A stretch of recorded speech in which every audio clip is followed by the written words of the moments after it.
So we embarked upon that journey to create SpaceX in 2002.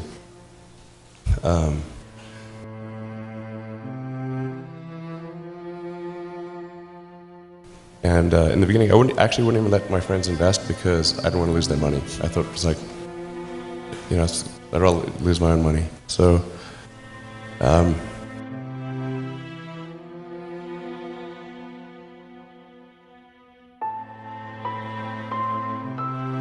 Hoje vamos falar sobre este empresário inabalável, imparável, conhecido como o homem de ferro da vida real. Isso mesmo, estamos falando de Elon Musk, atualmente o homem mais rico do mundo.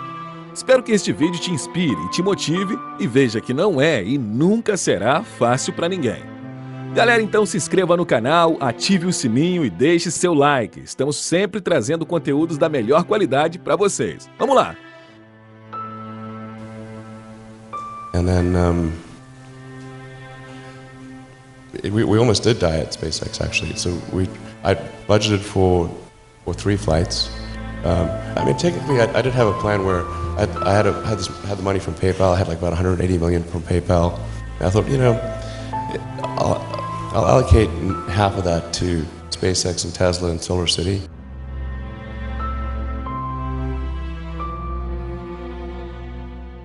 And that should be fine. I'll have 90 million, like just lots, you know. But then what happened is things cost more and took longer than I thought. So I had a choice of either put the rest of the money in or the companies are going to die.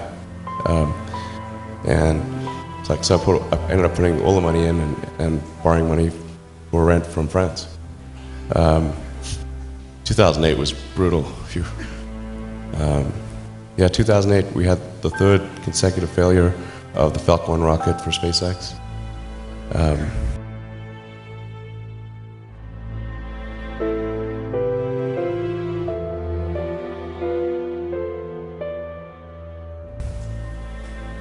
Tesla almost went bankrupt. We closed our financing round 6 p.m. Christmas Eve, 2008. It was the last hour of the last day that it was possible.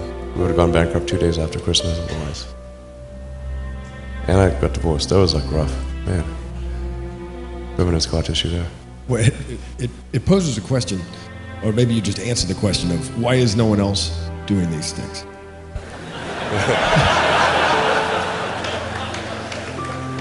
What's your pain threshold? Yeah, well, if it's real high.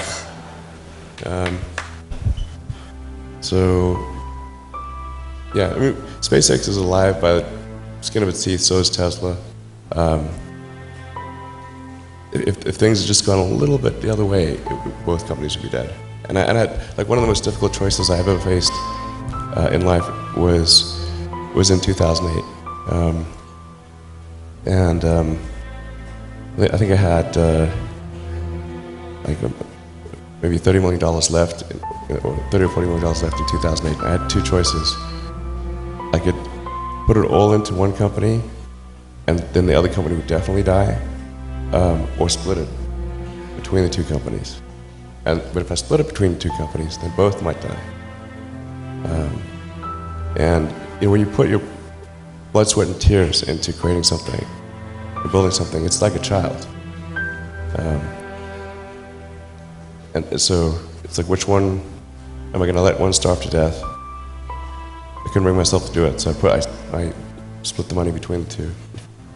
Fortunately, thank goodness, they both came through.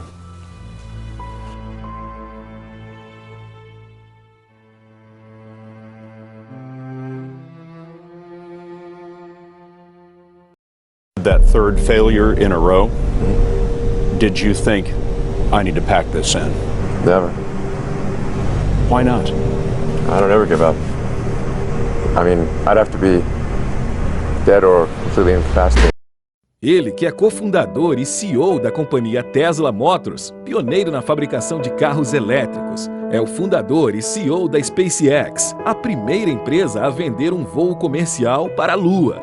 Elon Musk é também cofundador da Solar City, empresa de painéis solares. É vice-presidente da OpenAI, uma empresa de inteligência artificial, e fundador e CEO da Neuralink, uma empresa de pesquisa médica fundada em 2016 na Califórnia, que se propõe a criar uma interface cérebro-máquina para fazer dos seres humanos uma espécie de ciborgue alimentado pela inteligência artificial. And then just work like hell. I mean, you just have to put in, 80 to 100-hour weeks every week. Gosh, And it's a then lot of work. all those things improve the odds of success. Okay. I mean, if other people are putting in 40-hour work weeks and you're putting in 100-hour work weeks, then even if you're doing the same thing, you know that in 1 year you will achieve what they achieve. You will achieve in 4 months what it takes them a year to achieve. Okay. I like your work ethic. So, all right. Thanks, Thanks. Elon. Além de sua juventude marcada por sua paixão pela ficção científica, sua capacidade de criar sempre foi destaque. Aos 12 anos de idade, programou e vendeu um jogo de computador por $500. Antes de completar 18 anos, Musk se mudou para o Canadá. Em seu novo país, ele ingressou e completou o curso de física pela Queen's University, em Kingston. Seu primeiro grande negócio foi o Zip2, uma plataforma online de jornais que foi vendida por $300 milhões em 1999. Com o valor do negócio, Elon criou a X.com, empresa que via se tornar futuramente o PayPal, site de pagamento que o eBay comprou em 2003. Além desses, houve diversos empreendimentos de Elon Musk que foram bem-sucedidos. Desde então, Musk se caracteriza por ser um trabalhador implacável e que atua em diversas áreas, sendo que a maior parte de suas atividades tecnológicas tem características de inovação. You need to work, depending upon how well you want to do, and particularly if you're starting a company, you need to work super hard. So what does super hard mean? Well, when my brother and I were starting our first company, instead of getting an apartment, we just rented a small office and we slept on the couch. And we showered at the YMCA, and we're so hot up we had just one computer, so the website was up during the day, and I was coding at night. 7 days a week, all the time. And I sort of briefly had a girlfriend in that period, and in order to be with me, she had to sleep in the office. So work hard, every waking hour. That's the thing I would say particularly if you're starting a company. And I mean, if you do simple math, say okay, if somebody else is working 50 hours and you're working 100, you'll get twice as much done in the course of a year as the other company. There's a friend of mine who's got a good saying, which is that starting a company is like eating glass and staring into the abyss. Okay, that's generally what happens, because when you first start a company, there's lots of optimism and things are great, and then so happiness at first is high. Then you encounter all sorts of issues, and happiness will steadily decline, and then you'll go through a whole world of hurt. And then eventually, if you succeed, and in most cases you will not succeed, and Tesla almost didn't succeed, came very close to failure. Then if you succeed, then after a long time you will finally get back to happiness. One thing I really like about you is you are unusually fearless and willing to go in the face of other people telling you something is crazy. And I know a lot of pretty crazy people, you still stand out. Where does that come from, or how do you think about making a decision when everyone tells you this is a crazy idea? Or where do you get the internal strength to do that? Well, first of all, I'd say I actually think I feel fear quite strongly. So it's not as though I just have the absence of fear. I feel it quite strongly.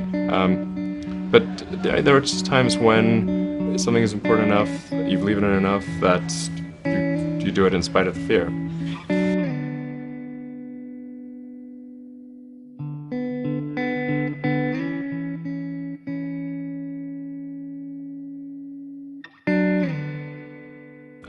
If you just accept the probabilities, then that diminishes fear. When starting SpaceX, I thought the odds of success were less than 10%, and I just accepted that actually probably I would just lose everything. But but that maybe would make some progress. If we could just move the ball forward, even if we died, maybe some other company could pick up the baton and keep moving it forward, so that would still do some good. Yeah, same with Tesla. I thought the odds of a car company succeeding were extremely low.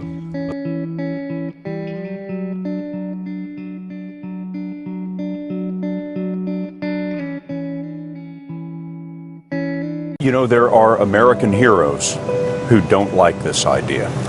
Neil Armstrong, Gene Cernan have both testified against commercial spaceflight and the way that you're developing it, and I wonder what you think of that. I was very sad to see that, because those guys are, yeah, you know, those guys are heroes of mine, so it's really tough. You know, I wish they would come and visit and see the hardware that we're doing here. And I think that would change their mind. They inspired you to do this, didn't they? Yes. And to see them casting stones in your direction. It's difficult. Did you expect them to cheer you on? Certainly hoping they would. What are you trying to prove to them? What I'm trying to do is to make a significant difference in spaceflight and help make spaceflight accessible to almost anyone. And I would hope for as much support in that direction as we can receive.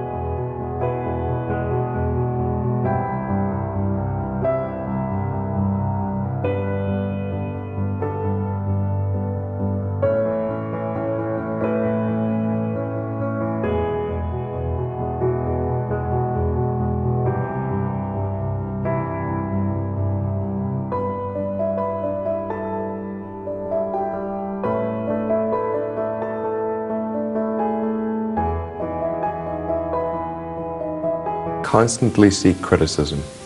Yeah.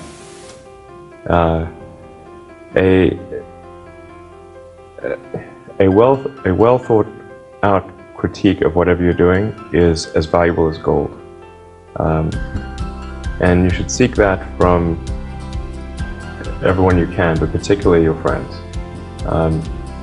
Usually, your friends know what's wrong, but they don't want to tell you because they don't want to hurt you.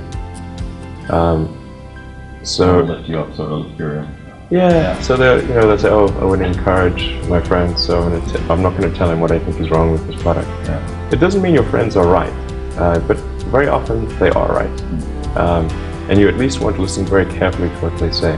And to everyone, you're looking for basically. You should take the approach that you're wrong. You know, that you, the entrepreneur, are wrong. Your goal is to be less wrong. Bom, galera, espero que tenham gostado. Já deixem um like, se inscrevam e ativem o sininho. Isso irá nos ajudar a fazer cada vez mais conteúdos relevantes para vocês. Tamo junto e até a próxima!